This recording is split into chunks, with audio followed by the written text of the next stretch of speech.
Hey guys, King of Charmanders here, and today I bring to you the best Gunlance meta builds, Elemental and Raw, for dancing in the Tempest. This video covers the best Elemental and Raw meta builds for the Gunlance. The Gunlance is a unique weapon due to its shelling system, and I will be putting the Kushala Daora Gunlance build in a different video in consideration of its accessibility and not being overwhelmingly stronger than Legiana, which is the best non-Elder Dragon Gunlance. Alright, let's jump right into it, but before we jump into the Gunlance builds, here are some important details about Gunlance damage. Number 1, shelling does not apply elemental damage or critical damage. So again, when you use your regular shells, when you go pew pew, that does not apply elemental damage or critical damage. But as you see in these examples right here, this video example, this footage, for number 2, Worm Stake Shot does apply elemental damage and critical damage. As you see, when I shoot my Worm Stake Shot in this video example, it will hit the elemental and proc elemental damage, and you'll also see the critical red slashes apply. So Worm Stake Shot does apply, again, elemental damage and critical damage. Here's an example. If you're fighting a fire weak monster, your shells will not deal elemental damage or critical damage, but your Worm Stake Shot will. So Worm Stake Shot will apply elemental and critical damage, but shells do not. So I think you get it now. Shelling, no elemental damage or crit. Worm Stake Shot, elemental damage, and crit applies. Next, we move on to number 3. Gunlance shell damage scales with ammo and weapon grade. Here's an example. If you have a grade 4.1 Gunlance, your shell attacks will do the same damage as a grade 4.2 Gunlance. But if you upgrade to grade 5, it will do more damage, as you see in the video example above. Here's a summary example. Grade 4.1 equals grade 4.1 damage. Grade 4.2 equals grade 4.2 damage. Grade 5.1 equals grade 5.1 damage. And grade 5.2 equals grade 5.1 damage. I think you get it. So for shell damage, again, it's going to scale according to grade. So, in order for a grade 4 Anjanath Gunlance, as you see on my example right here, to do more damage, you have to overgrade it to grade 5. You can't just go 4-1, 4-2, 4-3. No, you need to go to full grade 4 all the way to grade 5 if you want shelling damage to increase. And for number 4, Worm Stake Shot damage increases with every upgrade. So if you have a 4.1 Gunlance, Worm Stake Shot will do more damage at 4.2. Here's an example, a summary example. Worm Stake Shot damage at 4.1, you will do 4.1 damage with your Worm Stake Shot. At grade 4.2, you will do grade 4.2 damage with your Worm Stake Shot. This is very misleading because I see a lot of content out there saying like, oh, you just need a 10-1 to do maximum damage. No, you can actually 10-5 it, because at 10-5, that's when we will actually do maximum Worm Stake damage. Because again, as the video evidence and the evidence supported above right here, you know, for credibility and reference, it actually does scale. So it's for shelling. But, for shelling, it doesn't. But for Worm Stake Shot, it does. So you want to max out your Gunlance to 10-5, and there's a reason to do so, because again, your Worm Stake Shot will do more damage with each and every upgrade. So each shell, as you see right here in the example, is increasing in damage. So again, you want to max out 10-5, it's totally worth it for your Gunlance, if you really want to max that one out. Next, we have important details about Gunlance elemental status buildup. Non-shelling Gunlance attacks and Worm Stake Shot can apply elemental status buildup. Status buildup also applies using status sneak attack.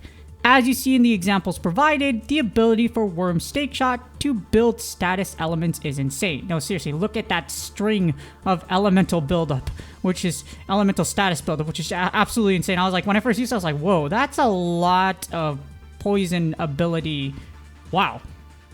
And again, this means you can use status sneak attack to proc elemental buildup faster, or you can opt for more damage. So it's very flexible. You can choose to have more damage, or you can do status buildup. It's really up to you. Either way, because of the Worm Stake Shot doing so many hits, your chance to proc and proc buildup is just absolutely nuts, regardless whether you choose to do more damage or whether or not you decide to use status sneak attack to make your status buildup faster. And lastly, before we get into the actual Gunlance builds, here are some important details about Gunlance builds. Now that we know how Gunlance shelling and Worm Stake Shot damage works, we know Gunlance builds differ from other elemental weapon type builds. Here's the priority for how you should build Gunlance. So usually Elemental Attack 5 is the priority. Well, the thing about Gunlance, it has this special skill called Artillery, where that takes priority. So Artillery takes priority, then raw damage percentage bonuses, then Elemental Attack, and then crit damage is last. Elemental Attack still has a place in here because of Wormstake Shot. But because it doesn't apply for everything, raw damage percentage bonuses are better to stack up and to build up damage. So you want to stack that as much as possible, and so that you can put together the best damage build for the Gunlance. However, only Artillery level 3 is possible right now unless it is the Devil Joe Gunlance, which has Artillery level 1 at grade 8. So if you put the 3 plus the 1 that the Devil Joe Gunlance gives you at grade 8, this gives you Artillery level 4 in total with the Devil Joe Gunlance. So that is the only elemental weapon type dragon that actually gets to level 4 versus level 3. As for a secondary skill, Burst is the most consistent and practical skill as Offensive Guard requires perfect guarding. Gunlance has no advanced techniques that support Offensive Guard and encourages poor positioning for Wormstake shots. So anybody tell you defense is a better offense, that's a lie. It's not. You shouldn't be guarding in the first place with Gunlance. To summarize, Gunlance is about aggression and movement, not defense. Just like the main concept of Monster Hunter Now Hunts, and how the game works as far as you hunting monsters in general. You want damage, damage, damage. That's really what it is. You want excellent positioning, perfect dodging, ranging, and knowing your monster's attack patterns rather than sitting there and using guard. And the Gunlance gets its most damage off of Wormstake shots and shelling. So if someone's telling you to use a guard build, they probably don't know what they're talking about, and they probably didn't do research with the Gunlance, because that's how the Gunlance works. And it's never done that in the main series game anyways. The only difference between now and the main series is that we can't rocket attack. I want to rocket attack, so I hope one of these days there's a revamp for the Gunlance and I can rocket attack and shoot myself into the sky, because that'd be a whole lot of fun. And now we have the build, starting off with Fire Element. We have Fire Attack 4, Artillery 3, Burst 2, Fire Gunlance build. This build allows for the highest Fire Element combination with Gunlance primary skills. Fire Attack 4 allows high weakness damage using non-shelling attacks versus fire weak monsters. In addition, Burst Level 2 allows for a 10% damage increase and is easily activated and maintained thanks to Wormstake Shot. Artillery is also maxed out as far as it can go at level 3, giving 1 extra ammo to Gunlance. And build has lock on to target weak spots. Just because Elemental Attack is the last, that doesn't mean it's not good to have it. In this case, because fire is really flexible, we can have level 4 and still have a good amount of Artillery and Burst. Well, we have Artillery as high as we can get it, because again, you can't get Burst 5 right now. I mean, not Burst 5, Artillery 5 right now. You can only get it up to 4 when you have a Devil Joe weapon. To use this fiery build, you need the Anjanath Helmet at grade 6, the Basarios Mail at grade 6, the Rothian Vambraces at grade 6, Basarios Coil at grade 6, and the Basarios Greaves at grade 5. Next up for Ice Element, we have Burst 3, Artillery 3, Ice Attack 2, Ice Gunlance build. This build allows for the highest Ice Element combination with Gunlance primary skills. Ice Attack 2 allows for small weakness damage using non-shelling attacks versus ice weak monsters. And Burst Level 3 allows for a 15% damage increase and is easily activated and maintained thanks to Wormstake Shot. All it takes is 1 Wormstake Shot to activate Burst, and again, it's easily maintainable. Artillery is also maxed out as far as it can go at level 3, giving 1 extra ammo to Gunlance. This is great because with 1 extra ammo, you can go ahead and have that extra shot you need to perform Wormstake Shot, because you need at least 3 attacks to activate your Wormstake Shot, along with having the Wormstake loaded. And the build has lock on to target weak spots. To use this build, you need the Zinogre Helmet at grade 6, the Basarios Mail at grade 6, Rothian Vambraces at grade 6, Legiana Coil at grade 6, and Basarios Greaves at grade 5. On to the next one, and we have the Power of Thunder. The Thunder element, we have Thunder Attack 4, Artillery 3, Burst 2, Gunlance build. This build allows for the highest Thunder element combination with Gunlance primary skills. Thunder Attack level 4 allows high weakness damage using non-shelling attacks versus Thunder weak monsters. And Burst level 2 allows for a 10% damage increase and is easily activated and maintained thanks to Wormstake Shot. Artillery is also maxed out as far as it can go at level 3, giving 1 extra ammo to Gunlance. Evade Extender level 1 is a nice movement bonus. No, seriously, it's great because when the monster runs away from you, guess what? You can easily stay in range, or not easily, but more easier stay in range, and Wormstake shot the crap out of its soul, and then burst fire and shoot it to oblivion. The build also has lock-on to target weak spots.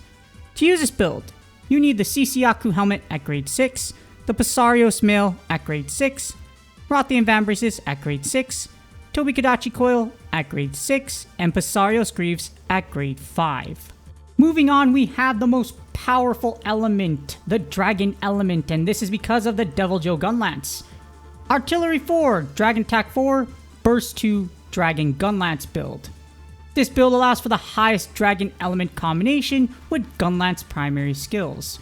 Dragon Attack level 4 allows high weakness damage using non-shelling attacks versus Dragon weak monsters. Burst level 2 allows for a 10% damage increase and is easily activated and maintained thanks to Wormstake shot. And Artillery is at the highest level versus all other builds at level 4 due to Deviljho Gunlance, giving 1 extra ammo to Gunlance and 10% more damage from level 3 to level 4, which is huge. The only problem with this build is that you need the Deviljho Gunlance at grade 8, but for those of you that mass murdered Deviljho during its event and will mass murder Deviljhos in the future, that's perfectly fine for y'all. And the build has lock-on to target weak spots. To use this build, you need the Deviljho Gunlance at grade 8, the Deviljho Helmet at grade 6, Pasarios Mail at grade 6, Deviljho Vambraces at grade 6, the Deviljho Coil at grade 6, and Pasarios Greaves at grade 5. And now for the final elements, we have Poison and Paralysis, which are the status build-up elements. For those elemental build-up elements, we will be using the status Sneak Attack 3, Artillery 3, Weakness Exploit 2, Gunlance build. This is the best pure status build-up build for Poison and Paralysis Gunlances. So those are the 2 current Gunlances as of Dancing in Tempest that have element, and again, you can poison and paralyze them because Wormstake shot can apply an insane amount of status build-up. So how status build-up works is that you have a chance of proccing with your hits. So take your Wormstake shots, put all those hits together, and look at all that proc damage you could do with elemental status build-up with poison and all the stunning power you have with paralysis if you could proc it then too. Status Sneak Attack level 3 is the max allowed to max the current level of Artillery, but still performs very well. Weakness Exploit 2 level 2 is a nice to have. Even though your shells don't crit and they don't do elemental damage, it's still a nice to have because for the rest of your attacks, they're still gonna possibly crit if you hit weak spots. Artillery is also maxed out as far as it can go at level 3, giving 1 extra ammo to Gunlance. This is vital because for whatever stun you're using, again, you need 3 shots. So if you don't have a 3rd shot, then you're not going to be able to Wormstake shot, and well, you can't do it anyways if your Wormstake isn't loaded. And the build has lock-on to target weak spots and helps stay behind the monster to inflict elemental status build-up. Lock-on is great because you can target the tail, or lock onto the tail or the legs, move behind it, and then smack it with that Wormstake to the booty, and then the status buildup will just be absolutely nuts. To use this build, you need the Koropuke helmet at grade 8, the Pasarios mail at grade 6, Sisiaku Vambraces at grade 5, Sisiaku coil at grade 5, and the Pasarios Greaves at grade 5. Now that we have the elements out the way, we have the raw Gunlance to talk about, and this is the most powerful raw Gunlance build. Burst 4, Artillery 3, Raw Gunlance build. This is the best raw build for all raw Gunlance types. This build is also best for water Gunlance as there is no good water armor to support water attack for Gunlance. The unfortunate reality is water kind of sucks when it comes to flexibility, so this is the build you want to use if you're using a water Gunlance as well. This build is also suitable for the elemental status buildups. If you want higher damage versus elemental status buildup overall, this thing will do more damage overall. It can still do a good amount of status buildup, even without sneak attack, just because Wormstake shot is so dang OP when it comes to status buildup, so you don't really need status sneak attack to do that maximum amount. You can do this one with maximum damage, and at any point, like any time, like because status sneak attack, you need to be behind the monster. For this build, you can do max damage without being behind the monster and still have status buildup. Burst level 4 allows for a 20% damage increase and is easily activated and maintained thanks to Wormstake Shot. Burst is amazing for the Gunlance because literally one Wormstake Shot, or just because of the speed of its shelling attacks, or even one burst fire will activate Burst. So it's really easy to activate and really great as the secondary skill besides Artillery. Artillery is also maxed out as far as it can go at level 3, giving 1 extra ammo to Gunlance. And the build has lock on to target weak spots. To use this build, you need the Zinogre Helmet at grade 6, the Pasarios Mail at grade 6, the Rothian Vambraces at grade 6, Rothian Coil at grade 6, and the Pasarios Greaves at grade 5.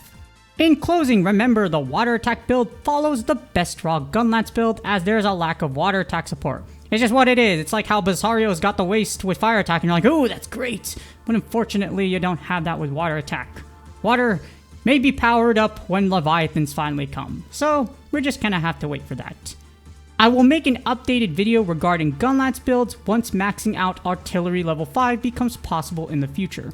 Luckily we can still get it to level 3 because you get that 1 extra ammo and it's really good still. But level 5 is definitely the standard because 40% damage is just absolutely amazing. Please do me a huge favor, like, subscribe, and comment for the YouTube algorithm.